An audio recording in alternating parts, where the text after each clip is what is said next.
the MX Geek Show on YouTube. We're starting back. Now I have my longtime friend from El Salvador joining me so we can talk the SX that's been going on since in May 31st when they went back to Seattle and they're finishing all the rounds. We wanted to do the show before, but we couldn't. So this is like the first shows that we're going to get started on doing.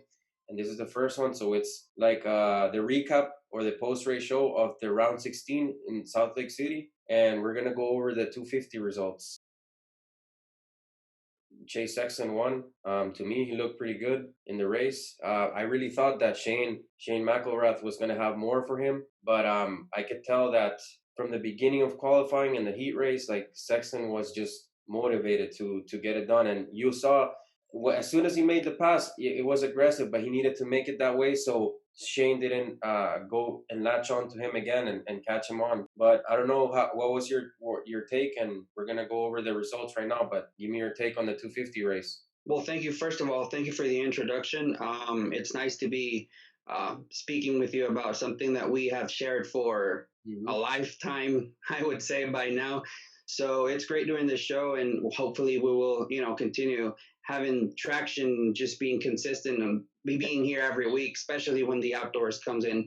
Yeah. About the race 250, I think Sexton just demonstrated why he is the champ and that he will become the champ, if you ask me. I know the race is just, for the title, is just 6 points away, but quite honestly, the way he's riding the last couple of races, and literally, I mean 2 races, it's been of a champion. He was, if I'm not mistaken, he was cut up. He was caught by Shane McElrath and tied. I remember the Salt Lake City 14, I believe, is when they ran with 2 red plates. Yeah. So that was the point where you should step up and show that you're championship material. And for everybody that had any kind of doubt about Sexton, I think he demonstrated that even though if he doesn't win and something bad happens on the last race of the year, he demonstrated that he is a champ and he's got what it takes. I agree with you. He was just smoother throughout the entire day. And yeah, the pass was a little aggressive, but sometimes you got to do what you got to do. I thought Shane McElrath was to put more of a fight, maybe not on that turn, on that move specifically, but right after he was passed, I thought he was going to chase him after, just not him go. And honestly speaking, a couple of laps after, Sexton was just way ahead, and unless something happened, he was not going to get Sexton by any chance. So I agree with you 100%. Yeah, no, I agree, and I was gonna say, I agree with those points. He had to make that pass that way. For me, another rider has been really impressive and showed it with his results. With the 4th was Pierce Brown. He's been riding pretty good. He was in 3rd, but he got caught by Cole Nichols, which has more experience, obviously. But it was still a good ride, and he's 18. He just turned 18, so he has a good future ahead. And not only that, but I think it's maybe his 3rd race into Supercross, and he's already showing good progress. But yeah, that's for 250. So let's move on to the 450 results in the race. What did you think about that race? Well, that race could be a summary of all year, meaning that doesn't like Tomac starts, he's going to finish strong. And if you don't hold everything you got to stay in the first spot, he's going to take it away. Literally, the only reason why he did not win is because Cooper Webb is just giving it its all at every race. And honestly, I don't think that's even that he played it better than Tomac. Tomac was just amazing. If I'm not mistaken, he was dead last on the first turn. Yeah, or at a point. He was last place. Yeah. So imagine coming from the very last place to the second spot, and literally, the impression it gave me is that if the race would last 5 more minutes or just a couple more laps, he was going to get Webb at a point. So it's to me the summary. Even I'm not a fan of Tomac, I have to recognize when a guy does the right thing. He has been strong mentally. We know he's the fastest guy for a couple of years now. That's nothing new. But what's new is the fact that he mentally is strong, and it doesn't matter how bad he starts, he's going to get you at a point. And I can admire that from a guy coming from behind.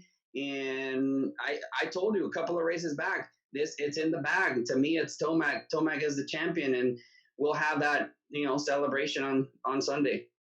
I agree from the race. I mean, from what I saw in the 450, as soon as I saw the start and I saw where Tomac was, I knew that maybe it was going to get really, really tough on him this race to catch up to Webb or to Roxon or to even Osborne, who's been riding really, really good lately. But when I saw he got on to the back of Anderson, and Anderson was right there with Roxon and Webb. But like you said, I think that like this is a year that Tomac turned it around. Definitely. I mean, he hasn't Yeah, cracked the pressure. I mean, out of the 16 races, he's been in 12 podiums. So that's yeah. a big change for him. He hasn't had bad fortune, or when he falls, like he's ready to he's quick to get on the bike again and tries to catch up to the pack. Yeah, he's been the fastest rider this year, but I've been impressed with Webb because if he wouldn't gotten hurt, I think it was I agree. in Arlington, it would have been a different championship, and he would have been in the fight because although he doesn't have the same speed Tomac has, he can still go the distance the same way he has. Like he's fit, fully fit, just like Osborne is fit. But those two are on a different level right now. But yeah, I hope that. I mean, I do appreciate his style of riding Tomac, and I hope he gets it done this year because he really deserves the way he's been riding has been crazy. Like consistent and fast. Right now for the standings in the 250, going back to the East Coast. So Sexton is up 6 points on Shane McElrath. So I mean, it's still very close, and anything can happen in the last race with the East-West shootout. Showdown. Yeah. And in the West, Dylan Ferrandis is only 7 points up on Fortner. So it's pretty tight. For the 450, I mean, Tomac, I don't know right now what position he would need to get to wrap it up, but he's up 22 points. I mean, I think a podium will do it, and he gets it done.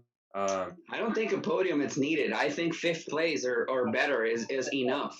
yeah, no, So thinking that Webb and Roxon are not, I mean, are going to make podium positions. He only needs to get. I was thinking seventh or sixth place.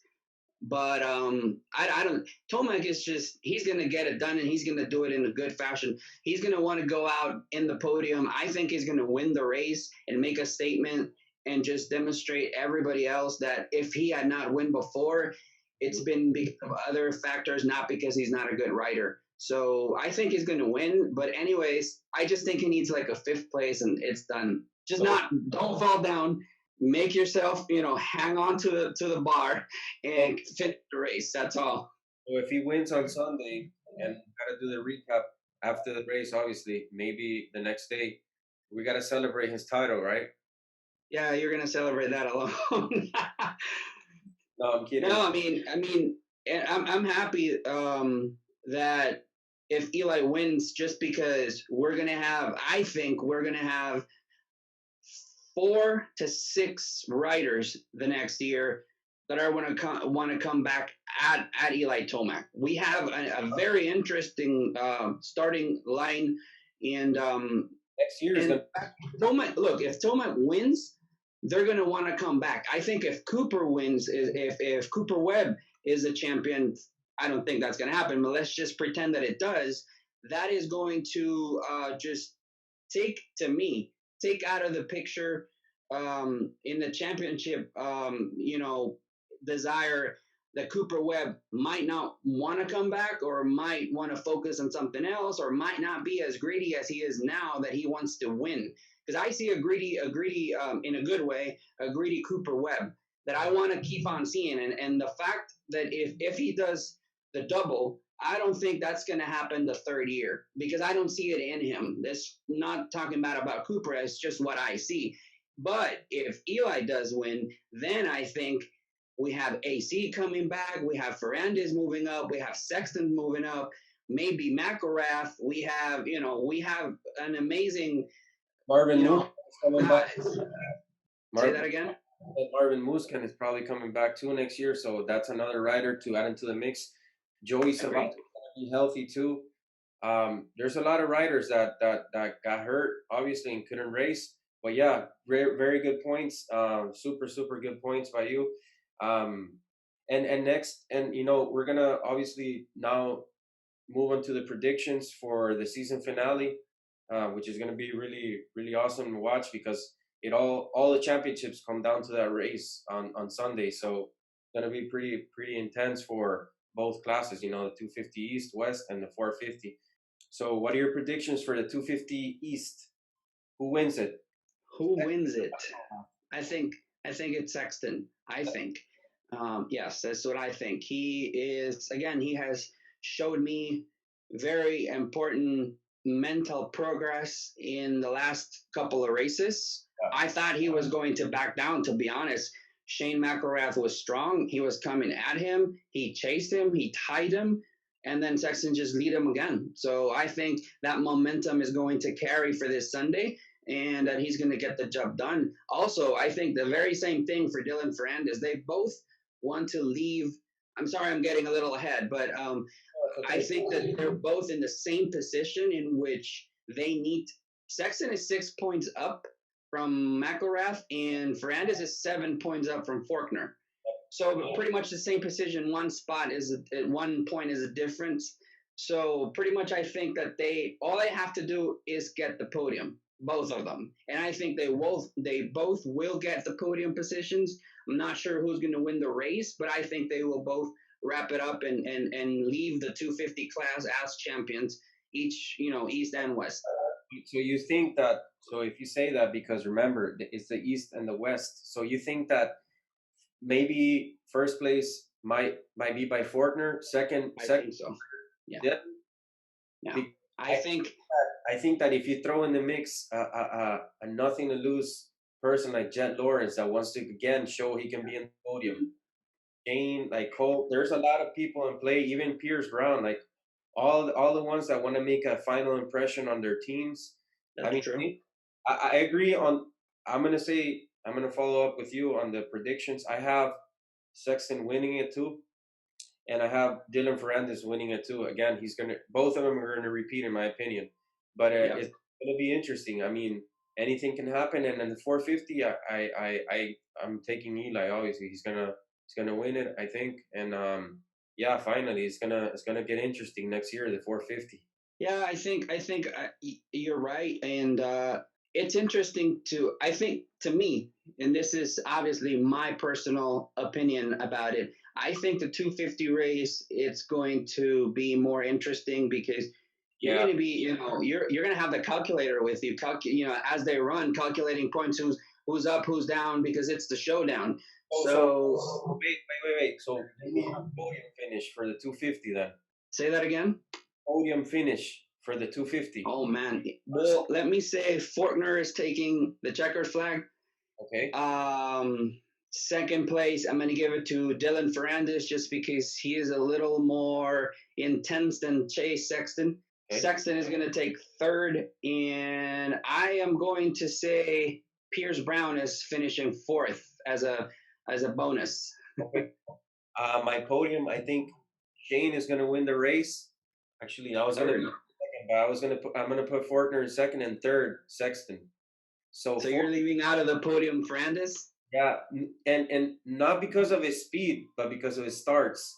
He's not a starter, and although the last race he did have a good start, I mean he hasn't been a very good starter like the whole time in Supercross he's been. So that's my podium. I think McElrath, Fortner, Sexton, and I think Sexton wraps it up in third. Yeah, and then I could see that. I could see that happening. And you're right. And now that there's East-West showdown happening, that might affect even more the starts of Dylan Ferrandis. So you're right. I think, it sounds about right. I could agree on that. And I think we're all in the same page here. My slight difference, but yeah, I could see that. But I guess we both agree that both guys are repeating and that they're both leaving as champions to 450.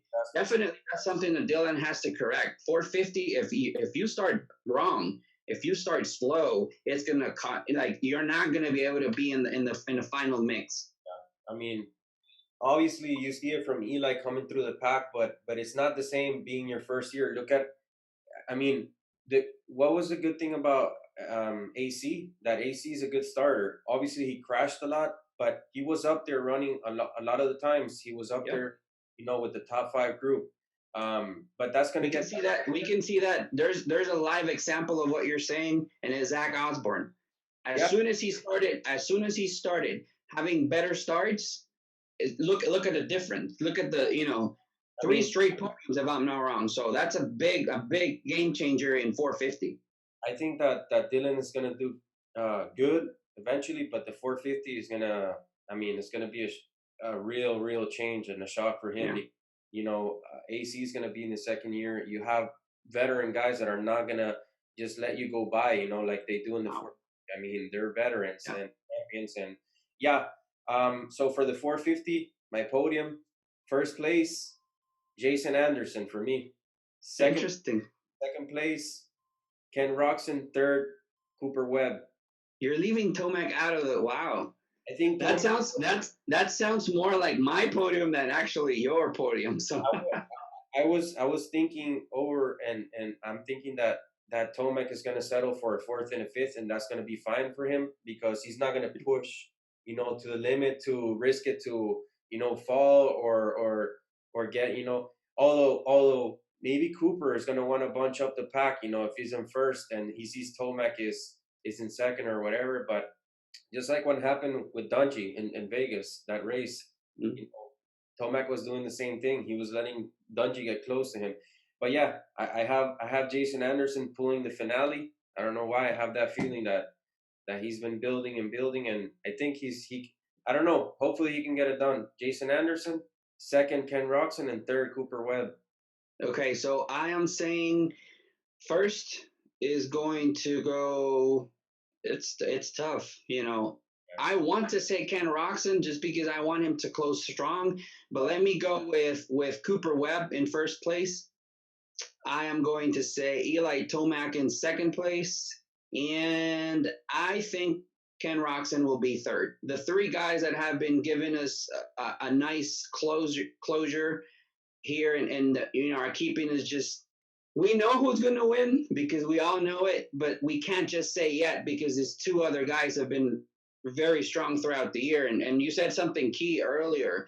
If Webb had not crashed in Arlington and be injured for quite some time, I think he would be possibly in the first place in points right now with the red plate. It would be tight for sure. It would be. I think it would be within 10 or less points with Yeah. since we resumed, I think that the opportunity he had was in Daytona, and Mhm. didn't do so well in the race. I mean, Roxon was the one that got second place in that race, and then Yep. he ended up catching everyone too. Um, but yeah, I hope that we're wrapping this up right now, and then we're gonna see what happens on Sunday, and then we're gonna do a recap of the race. To me, these last seven races, how they've done it in Salt Lake, they've been all really fun to watch. Even the mud Yeah. race, very fun. Except maybe for the first race, it was kind of a one-line track and it was super dry the track. But other than that, like has been a very exciting wrap up to the series. Because in my opinion, they had to wrap it up before outdoors, and that was key Yeah. because transitioning from outdoors to supercross and all that. But yeah, it's been fun. So post race from Salt Lake City 6 and our preview to the season finale and our predictions to the 250 West East shootout and also the 450. So thanks again for watching. Subscribe to the channel, and I hope that we can do some more of these shows. For the last one, obviously the season finale show, and onto the outdoors. Yep, and everybody that if watching and want to participate and have a different point of view, make sure you comment. We're gonna also be interacting with everybody that wants to, and it's important that this is an open forum for everybody to make an opinion. We're all fans. We all love the sport, and we want to hear about everybody else who's watching. All right, All right. we'll talk Well, on.